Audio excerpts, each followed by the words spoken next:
capítulo 24. Vamos ler a partir do versículo 36. Evangelho de Lucas, capítulo 24. Vamos ler a partir do versículo 36.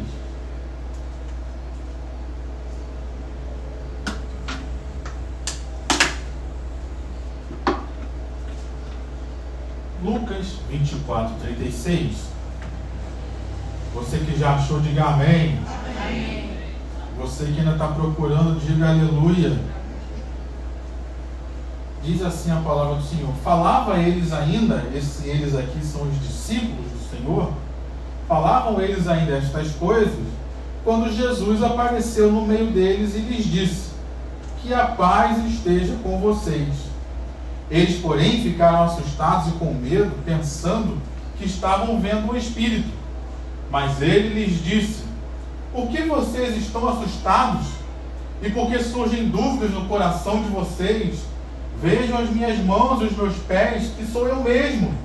Toquem em mim e vejam que é verdade. Porque um espírito não tem carne nem ossos, como vocês estão vendo que eu tenho.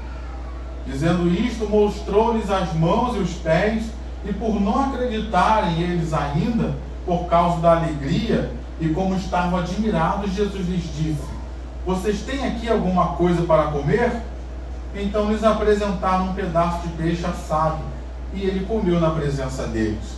A seguir, Jesus lhes disse: são estas as palavras que eu lhes falei, estando ainda com vocês. Era necessário que se cumprisse tudo o que está escrito a respeito de mim na lei de Moisés, nos profetas e nos salmos. Então lhes abriu o entendimento para que compreendessem as Escrituras e disse-lhes: assim está escrito, que o Cristo tinha de sofrer, ressuscitar dentre os mortos no terceiro dia, e que em seu nome se pregasse arrependimento para remissão, para perdão de pecados a todas as nações, começando em Jerusalém. Vocês são minhas testemunhas destas coisas. Vocês são testemunhas dessas coisas, desculpa. Eis que envio sobre vocês a promessa de meu Pai. Permaneçam, pois, na cidade, até que vocês sejam revestidos do poder que vem do alto. Amém? Vamos orar, Pai, no nome de Jesus. Estamos aqui reunidos nessa noite para ouvir a Tua palavra, Pai. Então que toda e qualquer voz contrária caia por terra, Deus, seja silenciada nesta hora, e a Tua voz, Senhor, venha falar a não só os nossos ouvidos, mas que venha alcançar os nossos corações, produzindo vida, produzindo milagre, produzindo bênçãos, em nome do Senhor Jesus, Deus. Nós entregamos esse momento nas Tuas mãos e cremos que o Senhor vai fazer algo especial para a honra e glória do Teu nome. É que nós oramos e Te agradecemos em nome de Jesus. Amém e amém. Esse episódio aqui, ele acontece logo em seguida de Jesus ter ressuscitado. Se você olhar os versículos anteriores, Jesus tinha aparecido para 2 discípulos que já estavam indo para um outro caminho, estavam desistindo do chamado deles. E aí Jesus aparece para eles e depois aparece aqui já junto de todos os outros discípulos. Ele já havia ressuscitado, daqueles discípulos estavam diante dele, vendo o cumprimento daquilo que Deus havia falado, vendo o cumprimento daquilo que Deus havia prometido, o cumprimento daquilo que Deus havia já preparado eles para viver. E como alguém que se surpreende com aquilo que é profetizado e se cumpre, aquelas pessoas ali, aqueles discípulos, assim como nós, também ficaram surpresos ao verem o cumprimento das promessas de Deus na vida do Senhor. Quantos de nós, querido, muitas das vezes, nós nos surpreendemos quando Deus fala algo a nós e cumpre. Nós mesmos ficamos surpresos. A gente às vezes vive no Evangelho, a gente às vezes ouve a palavra, a gente às vezes participa com Cristo durante muito tempo, e quando aquilo que Ele prometeu se cumpre, a gente ainda até quase que duvida como aqueles discípulos ali.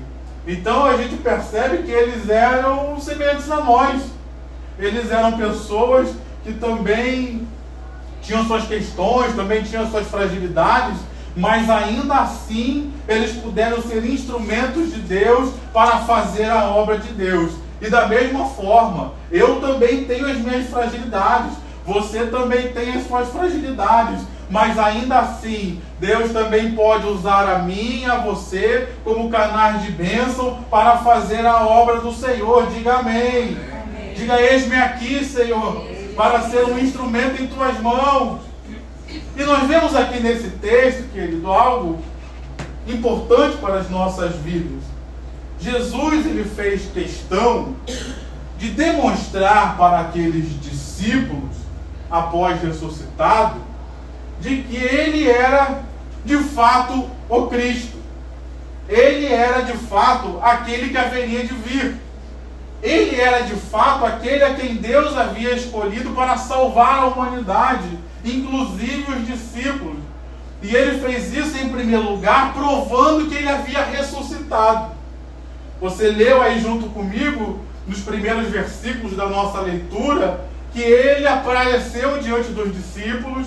Depois de aparecer, ele falou: não encostem em mim aqui. Vejam que sou eu mesmo, eu não sou um espírito, eu não sou uma alma penada, mas eu sou de carne e osso. Fui eu que morri, mas fui eu que ressuscitei. Ele fez questão de provar para aqueles discípulos e demonstrar para eles que ele era de fato o Jesus que havia morrido e ressuscitado, para que eles ficassem firmados e tivessem certeza na ressurreição do Senhor. E não somente isso, logo em seguida, ele também fez questão, além de provar que ele de fato tinha ressuscitado, ele fez questão de provar que nele, em Cristo, se cumpriu, não foi uma, não foram duas, mas foi tudo o que estava escrito a respeito dele na lei, nos profetas e nos salmos. O que Jesus estava fazendo com aqueles discípulos, queridos? Jesus queria que eles tivessem a certeza, a convicção de que ele era o Salvador. Jesus queria que eles tivessem a certeza, a convicção de que ele era aquele que havia sido prometido, que eles estavam no verdadeiro. Não viria outro Cristo, ele era o único Cristo do qual Deus havia falado. E nele, somente nele, haveria salvação. Nele, somente nele, haveria reconciliação com Deus. Nele, somente nele, haveria comunhão com Deus novamente. Então, a questão de Jesus aqui, queridos, era que eles colocassem a fé no Cristo verdadeiro. E colocando a fé no Cristo verdadeiro, eles não aceitassem nenhum outro falso Cristo que viesse a surgir. Uma das grandes preocupações do Senhor Jesus com seus discípulos foi exatamente com os falsos profetas e com os enganos que surgiriam após a partida dele. E é uma das grandes preocupações que o Senhor Jesus tem com a sua igreja ainda hoje. E aí então eu faço uma pergunta: será que eu estou em Cristo? E será que se eu digo que sim, eu estou no Cristo verdadeiro, naquele que morreu, mas ao terceiro dia ressuscitou, e hoje vive e reina para sempre, eu estou no Cristo verdadeiro, naquele que nele se cumpriu a palavra de Deus, nele se cumpriu a promessa de Deus, nele se cumpriu tudo que estava escrito a respeito dele? Ou será que eu estou num outro Cristo? Será que eu estou com a minha fé numa outra pessoa? Será que eu estou com a minha fé numa filosofia de vida? Será que eu estou com a minha fé num sistema, num grupo de pessoas, num partido político, seja lá o que for?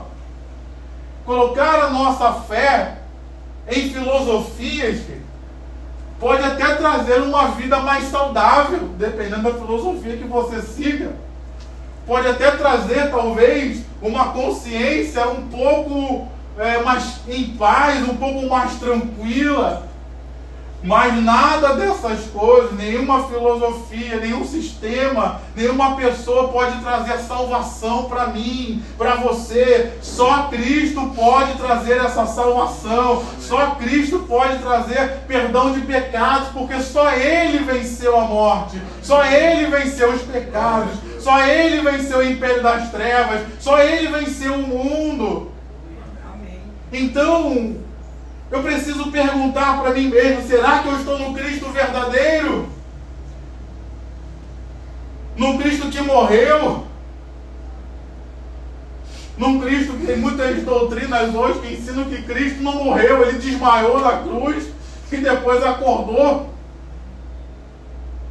Tem muitas doutrinas hoje que dizem que Jesus não era o Filho de Deus coisa nenhuma, Ele era um ser humano comum. Tem muitas doutrinas hoje que ensinam que Jesus não era Deus, igual ao Pai, igual ao Espírito Santo. Então Jesus fez questão de falar com aqueles discípulos e mostrar para eles de que Ele era aquele que haveria de vir, de que Ele era aquele que o Pai enviaria, e de que nele tudo se cumpriu, não viria outro mais. Ele era o único que poderia fazer aquilo. Não existe outro Salvador, querido. Não existe outro que possa nos reconciliar com Cristo. Eu não preciso esperar mais alguém surgir para me abençoar. Não, em Cristo eu já sou abençoado. Em Cristo eu já sou feliz. Em Cristo eu já sou reconciliado com Deus. Cristo é suficiente para mim. Cristo é suficiente para você. Cristo é suficiente para salvar as nossas vidas. E é interessante observarmos que Jesus fez isso com aqueles discípulos para que eles ficassem firmados e tivessem convicção dessas verdades. Porque eles seriam confrontados diversas vezes com essas mesmas verdades. Muitas pessoas hoje, para tentar calar o cristianismo, desacreditar o cristianismo, dizer que Jesus não existiu, que Jesus não morreu, que Jesus não ressuscitou. Uma das provas, queridos, que nós podemos utilizar é exatamente olhar para aqueles que viram e testemunharam a morte e ressurreição de Cristo e ver qual foi o fim deles. Se nós olharmos, todos os apóstolos, todos os discípulos, os apóstolos, pelo menos nós sabemos a história de muitos deles, foram perseguidos. Todos tiveram mortes martirizadas, tirando João.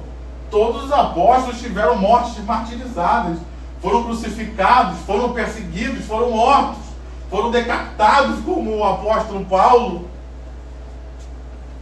Deixa eu te perguntar uma coisa. Você morreria por alguma coisa que você não tem convicção? Preste atenção no nível de perseguição que esses homens sofreram. A vida deles em risco. Então Jesus fez questão de firmá-los na verdade de que era Ele que tinha ressuscitado. Jesus fez questão de firmá-los na verdade de que nele se cumpria e se cumpriu todas as promessas e palavras de Deus, para que diante dos desafios que aqueles discípulos tivessem enfrentado e enfrentaram, eles tivessem convicção de que estavam na verdade e pudessem enfrentar qualquer coisa com a certeza: não foi uma história, não foi um conto, eu vi, Ele morreu, Ele foi crucificado, mas eu tive um encontro com Ele ao terceiro dia, eu o vi ressuscitado e eu vi que Ele era o Messias. Então, diante dos desafios e até de um confronto com a própria morte, eles puderam triunfar, como disse o apóstolo Paulo: onde está, ó morte, a sua vitória? Onde está, ó morte, o seu aguilhão? E ele vai e triunfa diante da morte, dizendo: mas graças a Deus que em Cristo nós temos a vitória. O apóstolo Paulo sabia, e ele tinha convicção por um encontro que teve com Cristo também, e Deus firmando ele nessa verdade: sou eu o Salvador, sou eu aquele que liberta, sou eu aquele que transforma. Não é mentira, não é engano, essa é a verdade que você precisa ter convicção. E nessa noite eu pergunto: temos essa convicção em Cristo? Diante dos desafios que cada um de nós enfrenta, eu tenho a convicção de que Jesus é o Salvador. Eu tenho a convicção de que nele tudo se cumpriu e nele eu sou abençoado. O Senhor fez questão de fortalecer e firmar aqueles discípulos na verdadeira fé. Porque aqui está o fundamento do cristianismo. O cristianismo ele existe porque Cristo ressuscitou.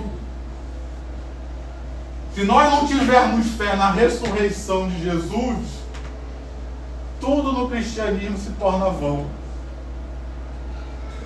Por isso Jesus fez questão daqueles que presenciaram e testemunharam visualmente a sua ressurreição, de firmá-los e trazer ao coração deles uma convicção, porque esse é o centro da fé cristã, a ressurreição de Jesus. Se nós tirarmos a ressurreição de Jesus, todo o cristianismo começa a ruir, porque toda a nossa fé está baseada de que Ele morreu pelos nossos pecados, mas ao terceiro dia Ele ressuscitou.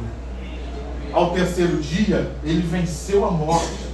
Ao terceiro dia, Ele ressuscitou, como que dizendo, o sacrifício que precisava ser feito foi feito, e Deus o aceitou, e porque Deus o aceitou, porque Ele é o escolhido, Ele foi ressuscitado de dentre os mortos, e hoje Ele vive e reina para sempre. Então aqui está o cerne da fé cristã, querido. Se eu não creio na ressurreição de Jesus, a minha fé é capenga. E diante dos desafios que a vida traz, porque a vida traz desafios, a vida às vezes traz confrontos, e quantas vezes nós não somos confrontados hoje com a nossa fé? Eu preciso ter a convicção de que eu estou em Cristo, e no Cristo verdadeiro, no Cristo bíblico. Diversas vezes o grande apóstolo Paulo, ele fala sobre isso. Ele fala sobre Jesus ser um mediador. E ele fala: temos um mediador diante de Deus, Jesus Cristo, homem. Por que ele faz questão de frisar que é Jesus Cristo, homem? Porque havia uma doutrina de que Jesus não era ser humano. Então ele fez questão de frisar a humanidade de Jesus, de que ele estava no verdadeiro. Nessa noite, meu irmão, Jesus também está falando conosco. Eu sou o verdadeiro. Eu sou o único que pode salvar a sua vida. Eu sou o único que pode reconciliar você com Deus. Eu sou o único que pode tirar você dos seus pecados e não só trazer uma consciência tranquila, mas trazer paz para a sua consciência e para o seu coração. Aquilo que a filosofia não conseguiu trazer, aquilo que o remédio não conseguiu trazer, aquilo que a medicina não conseguiu trazer, aquilo que outras religiões não conseguiram trazer, eu, Senhor Cristo, posso fazer na sua vida. Amém, meu irmão? Precisamos ter essa convicção. Jesus fez questão de fazer isso na vida daqueles discípulos. Mas logo em seguida, no versículo 45, ele fez algo na vida daqueles discípulos que foi um dos grandes trabalhos do ministério de Jesus nessa terra. Um dos grandes trabalhos do ministério de Jesus não foi só expulsar demônios, não foi só curar os enfermos, mas, como diz aí o versículo 45, diz: então lhes abriu o entendimento para compreender as Escrituras. Um dos grandes trabalhos de Cristo foi mudar a mentalidade daquelas pessoas. Um dos grandes trabalhos de Cristo hoje é mudar a nossa mentalidade. Tem uma autora aí que ficou famosa, Joyce Meyer, ao escrever um livro que se tornou best-seller, em que ela tratava, o nome do livro é famoso, Campo de Batalha da Mente. A nossa luta hoje, a gente não pega mais em espada, a gente não pega mais em armas, mas a nossa luta é uma luta espiritual. E ela é travada na nossa mente. Nós estamos constantemente lutando na nossa mente para manter a nossa mente em Cristo. Jesus, ele teve esse trabalho de transformar, e tem esse trabalho ainda hoje, de transformar as nossas mentes. Não é à toa que a própria Bíblia vai nos dizer que se o Evangelho está encoberto, é para aqueles que se perdem que está encoberto, ao qual Satanás, o príncipe deste século, cegou-lhes o entendimento. Então as pessoas hoje, elas têm dificuldade de aceitar a Cristo, de ver a luz do Evangelho brilhando para elas, porque há uma cegueira no entendimento. E Jesus vem então para quebrar essa cegueira. Jesus vem então para mudar essa compreensão. Jesus vem então para mudar a nossa mentalidade, para que nós possamos abrir mão daquilo que temos sido enganados e nos apegarmos à verdade que está diante de nós. Amém? Amém. Então eu preciso, querido, deixar que essa verdade do Evangelho transforme a minha forma de pensar. Eu preciso deixar que a verdade do Evangelho transforme a minha mentalidade. Esse foi o maior trabalho que o Senhor Jesus teve no seu ministério. É por isso que você vai estudar o ministério de Jesus, você vai ver que Jesus pregava, Jesus ensinava, Jesus evangelizava. Para que ele utilizava esses diversos tipos de pregação, de ministração? Para que ele usava o ensino? Depois ele ensinava por parábolas, depois ele ensinava com o próprio exemplo dele. Para que pensamentos e ideias e representações na mente das pessoas pudessem ser destruídas e ele pudesse trazer a verdade na mente de cada um de nós. Nessa noite, meu irmão, Jesus também quer, através do Evangelho, quebrar nas nossas mentes certas mentiras do diabo, certos enganos. Através da palavra de Deus, toda a cegueira tem sido retirada nessa noite, para que a luz do Evangelho possa brilhar nas nossas mentes e corações e possamos receber tudo aquilo que Deus tem para nós. Porque Deus tem o melhor, meu irmão. Deus tem o melhor, Deus tem vida, Deus tem alegria. Mas para eu receber tudo isso, muitas vezes eu preciso mudar a minha forma de pensar, para que eu aceite que Deus tem o melhor para mim. Eu preciso às vezes abrir mão de um pensamento de que Deus tem o mal, de que Deus quer punir, de que Deus quer condenar. Se Deus quisesse que Ele só condenar e punir todas as pessoas, Ele não precisava enviar a Jesus, porque todos nós já estávamos de caminho para o inferno. Se Ele enviou Jesus por nós e para nós, mostra uma intenção de Deus de nos salvar, amém? Mostra uma intenção de Deus de querer o bem para nós, amém? Então nessa noite, alguns entendimentos precisam ser transformados. Alguns entendimentos nossos, de todos nós, precisam ser abertos, para que a gente aceite a verdade do Evangelho. Nossa mente precisa ser mudada, querido. Nosso pensamento precisa ser mudado. Não segundo o mundo, mas segundo a palavra de Deus e a verdade de Deus para nós. E aí o Senhor, nos versículos 46 e 47, Ele apresenta qual seria a mensagem que seria pregada. Ele diz: assim está escrito, que o Cristo tinha de sofrer, ressuscitar dentre os mortos no terceiro dia, em que em seu nome se pregasse arrependimento para a remissão de pecados a todas as nações, começando em Jerusalém. Aqui então o Senhor estava apontando para aqueles discípulos e para nós qual a mensagem que seria pregada. E eu fiz questão de colocar o meu tema nessa mensagem de oportunidade de mudança por isso. Porque muitos, quando nós ouvimos falar de arrependimento hoje na igreja, muitos trazem nessa palavra arrependimento um peso. Como se a igreja estivesse toda errada e em pecado e que a igreja precisa se arrepender. Mas a palavra arrependimento, no contexto bíblico, não é uma palavra de peso, querido, mas é uma palavra de oportunidade. É uma palavra de uma nova chance. Lembrando que o Evangelho é uma boa notícia. Então, quando João Batista surgiu nos desertos da Judéia, pregando arrependei-vos, ele fala para que haja arrependimento, mas o arrependimento era para uma nova oportunidade. Arrependei-vos por quê? Porque é chegado o reino dos céus. Jesus, quando iniciou o seu ministério, também falou, arrependei-vos, mas por quê? Porque é chegado o reino de Deus. Aqui ele está trazendo uma mensagem que haja arrependimento. Mas para que arrependimento? Para que haja perdão de pecados, para que haja reconciliação, para que haja restauração.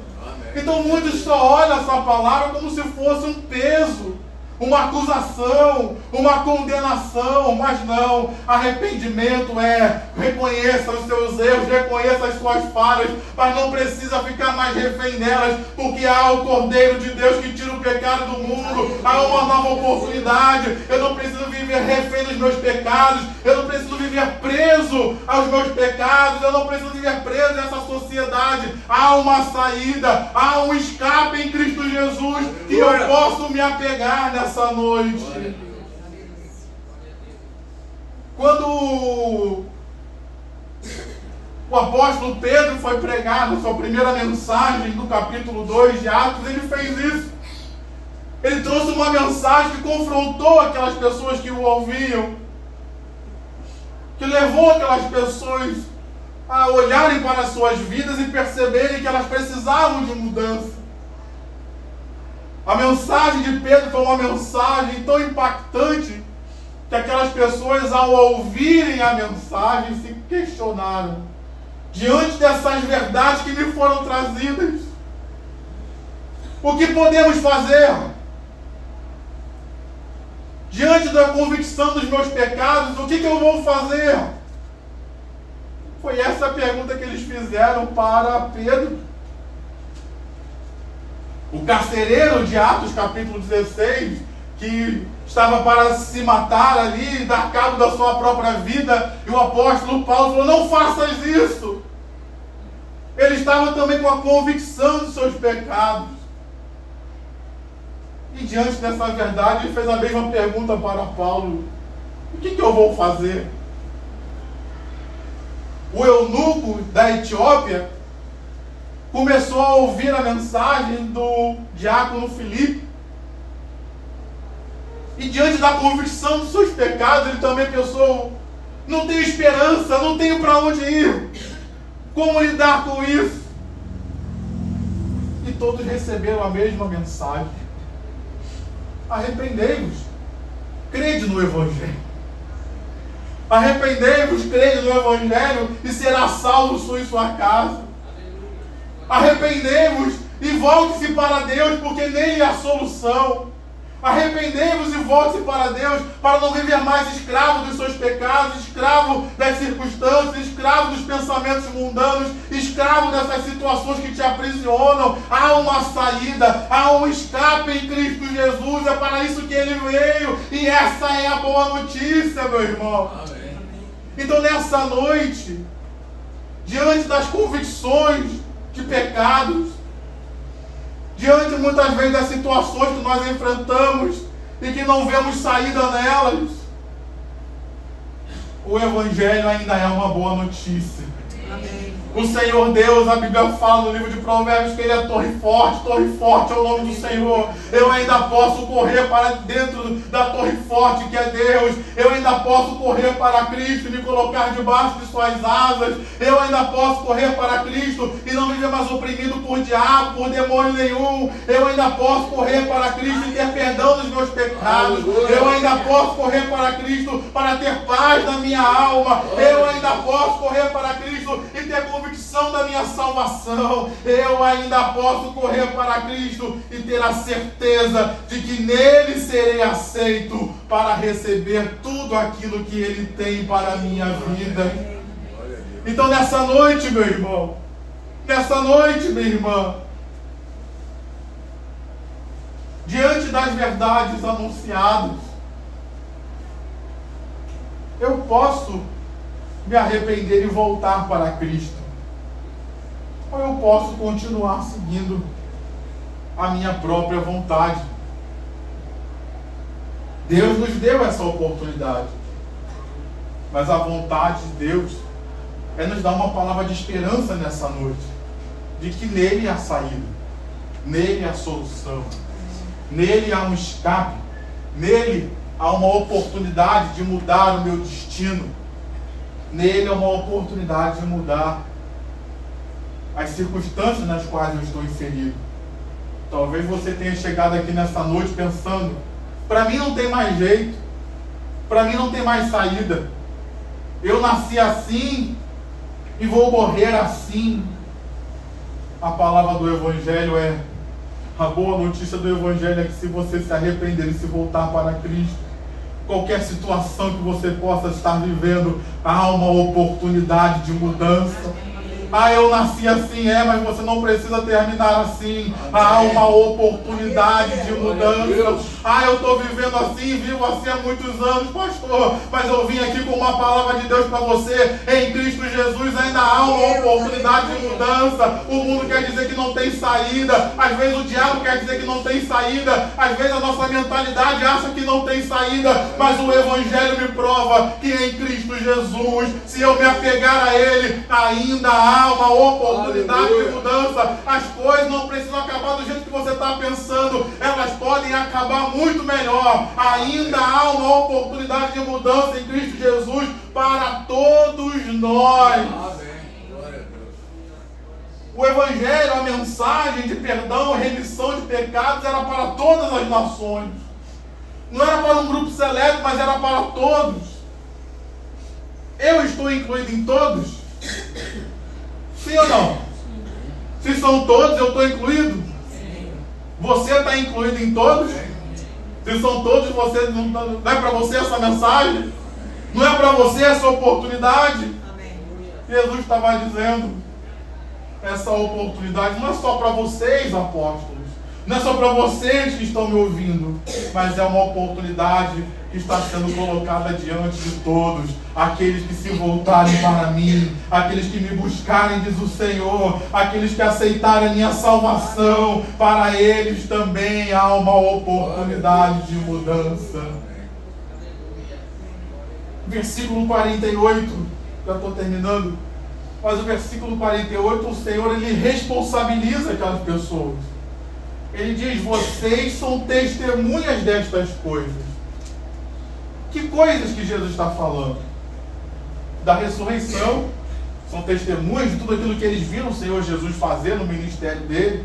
São testemunhas de tudo aquilo que Jesus fez. Trazendo isso para nós, que eu e você, nós não vimos, claro, a ressurreição de Jesus. Nós não vimos Jesus atuando no seu ministério. Nós cremos naquilo que está escrito, naquilo que os outros testemunharam para nós.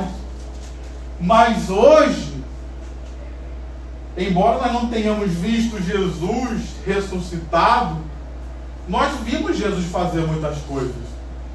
Quem aqui é testemunha de coisas que você viu Jesus fazer na igreja, na vida de pessoas? Você já viu Jesus curar alguém?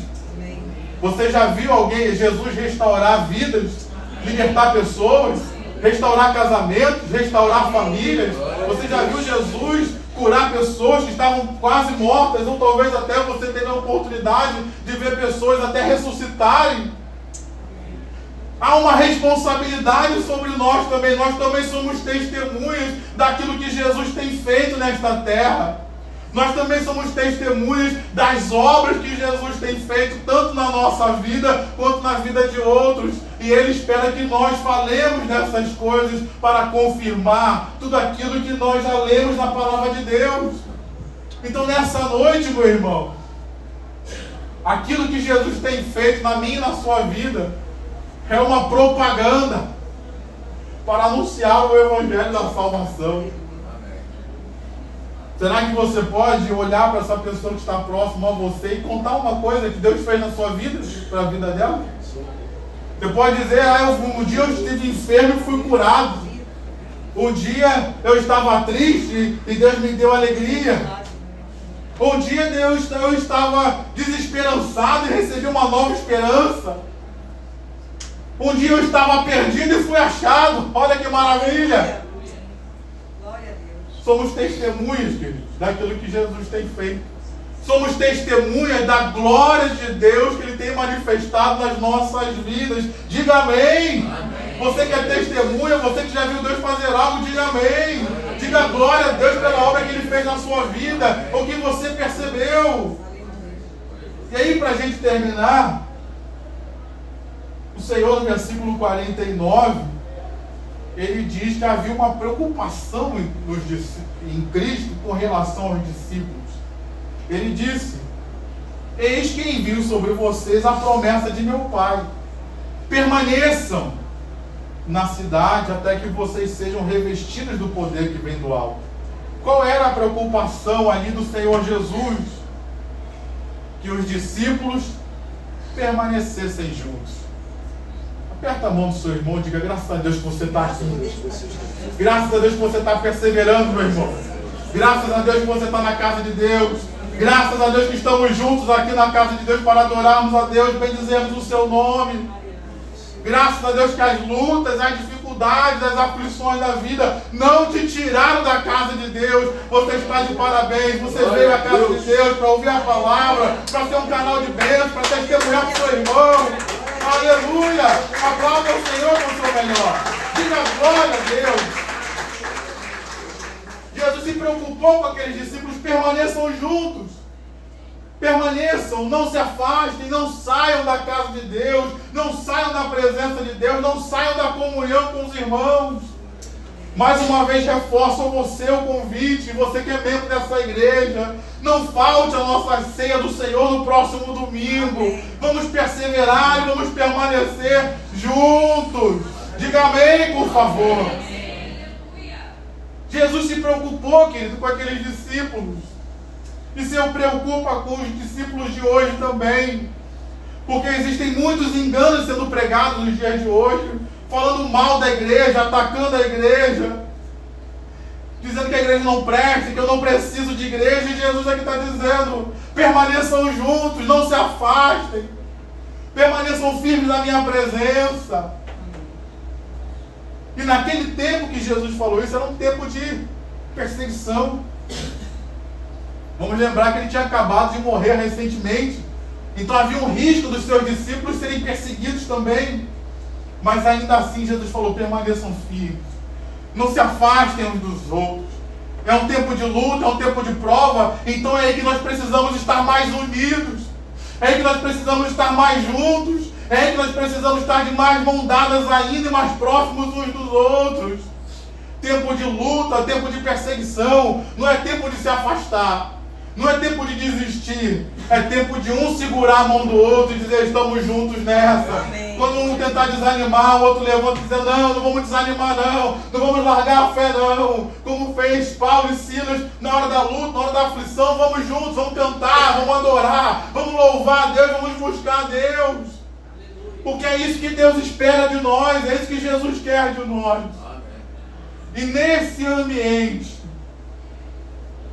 de união, nesse ambiente de fé, nesse ambiente de perseverança, é o ambiente que Jesus prometeu algo para eles.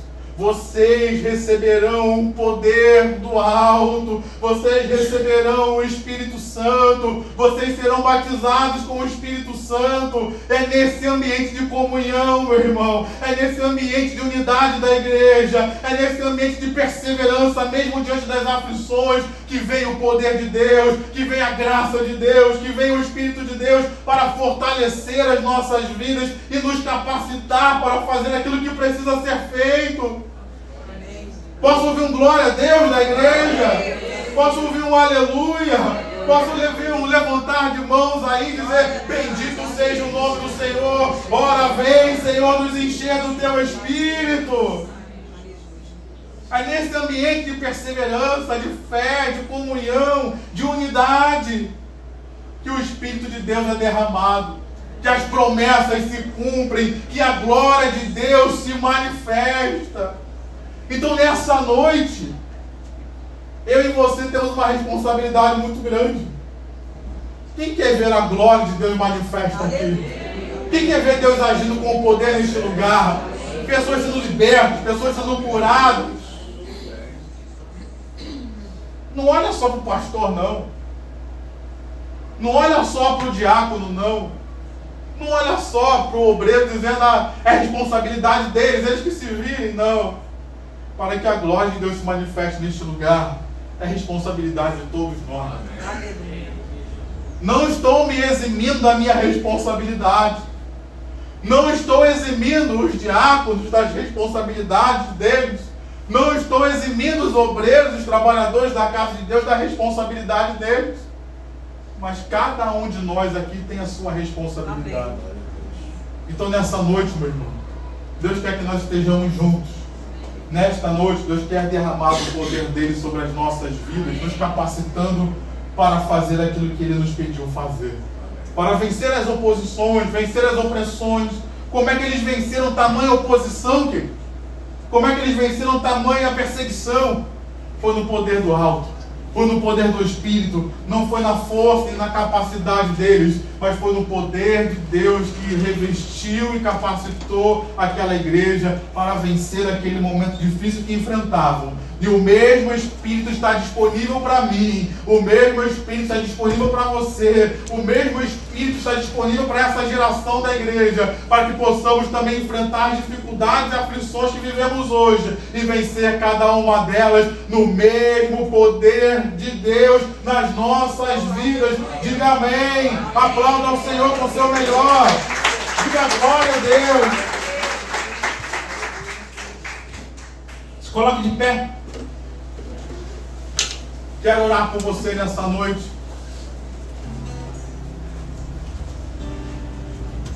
Em primeiro lugar, quero perguntar se tem alguém que está nos visitando hoje pela primeira, segunda vez, que você ainda não tenha Jesus como seu Senhor e Salvador. Você ainda não entregou sua vida a Cristo.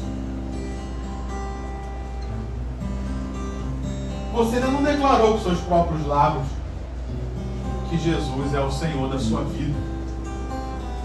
Se você está aqui nessa noite e você quer entregar a sua vida a Jesus, crer nele de todo o seu coração, para a remissão e perdão dos seus pecados, para que você possa ter paz no seu coração e na sua mente, levante sua mão. Se tem alguém que entregar a sua vida a Jesus, ou de repente você está afastado da igreja, dos caminhos do Senhor, quer se reconciliar com Deus, levante sua mão. Onde você estiver, eu quero orar por você. Se tem alguém aqui assim. Não? Então feche seus olhos. Estamos aqui nessa noite, Pai. E todos nós aqui temos alguma coisa na nossa mente que precisa ser mudada. Todos nós aqui estamos nesse processo de transformação que o Senhor tem feito. E nessa hora eu venho te pedir, então, transforma a nossa mente, Deus. Transforma nossos corações, pensamentos, conceitos que às vezes alimentamos.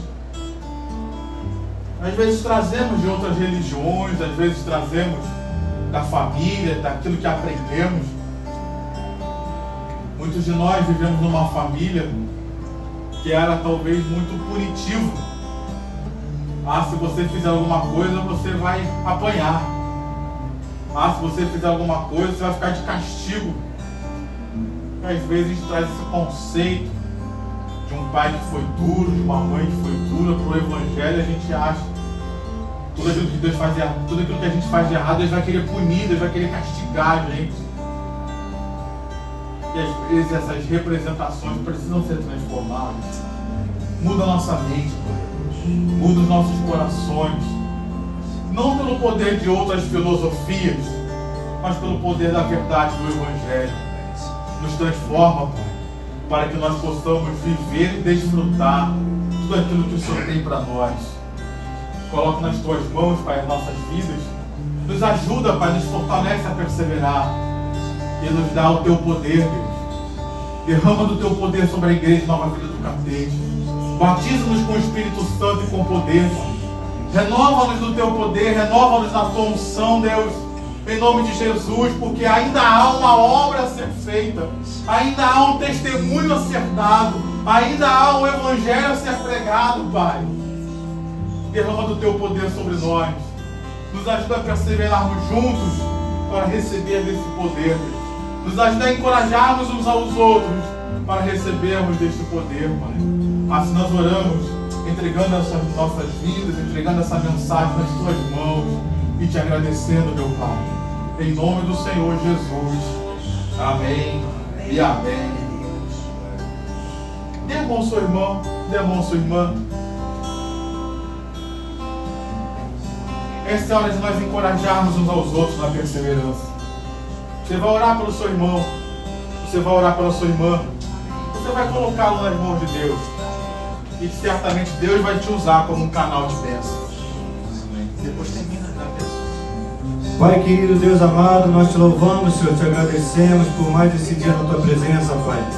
Queremos orar agora por esse irmão que está do nosso lado direito, Pai, para que o Senhor possa, Deus, em nome de Jesus, trabalhar na vida dele, trabalhar na vida dela, Senhor, derramar do Teu Espírito Santo, Pai, para fortalecer durante a caminhada, Senhor, que ela possa ir além, que ele possa ir além do que ele imagina, que ele possa sentir a Tua presença, Senhor. Queremos orar agora por esse irmão que está do outro lado, Pai, que o Senhor renove a saúde, que o Senhor renove a Tua aliança com ele, que o Senhor possa derramar da Tua presença e dar uma semana debaixo da Tua unção, debaixo da Tua guarda, Senhor, para que ele possa crer que o Senhor é um Deus com ele em cada situação, no vale, na tempestade. Deus querido, Pai amado, que ele possa sentir da Tua presença, Senhor, que ele possa sentir que Deus fez morada dentro dele verdadeiramente. Solte a mão do seu irmão, erga ela aos céus, agradeça por aquilo que Deus fez nessa noite na sua vida, Pai. Agradeça por tudo que Deus vai fazer durante essa semana sobre a sua vida. Agradeça a Deus porque Ele é um Deus bom, poderoso, mas que escolheu fazer morada dentro de você. Pai querido, Deus amado, agora, Senhor, que Teu povo está indo de volta para a sua casa, Deus. Que o Senhor possa trabalhar na vida de cada um deles, Pai, para que eles possam chegar em casa e encontrar uma residência tranquila, uma residência que o Teu Espírito Santo faz morada, Senhor. Que o amor de Deus, que a graça do Pai e as doces consolações do Espírito Santo esteja sobre a vida do meu irmão e da minha irmã, hoje e para sempre. E o povo mais feliz da terra diga: dê um abraço no seu irmão e abençoe a vida dele, rica e abundantemente.